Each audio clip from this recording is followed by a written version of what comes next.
বাঙালি হচ্ছে প্রচণ্ড আনকালচার্ড একটা জাতি। ভাইয়া আপনার কনটেন্টে তো আপনি অনেক সত্য কথা বলেন, অনেক জ্ঞানও দেন। আপনার কি মনে হয় বাঙালিরা সত্য জানার পরেও সেটা কি মানতে চায় বা মানতে পারে? না, হ্যাঁ, বাঙালি হচ্ছে প্রচণ্ড আনকালচার্ড একটা জাতি। হ্যাঁ, প্রচণ্ড আনকালচার্ড। আপনি যেহেতু আপনি আমার কি বলে হচ্ছে আমি মেল, আপনি ফিমেল।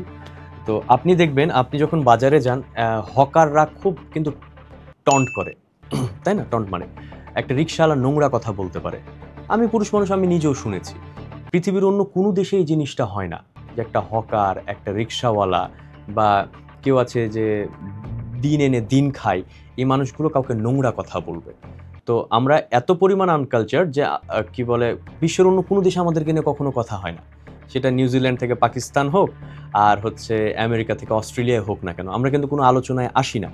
আমরা হইলাম ওই জাতি যে জাতিটাকে কেউ দলে নিতে চায় না। আমি জানি শুধরাবে না, আমি জানি পরিবর্তন হবে না, কিন্তু এটা শুধুমাত্র আমার একটা জেদ বা আমার একটা চাওয়া বা আমার একটা শান্তির জায়গা যে আমি চেষ্টা করেছি।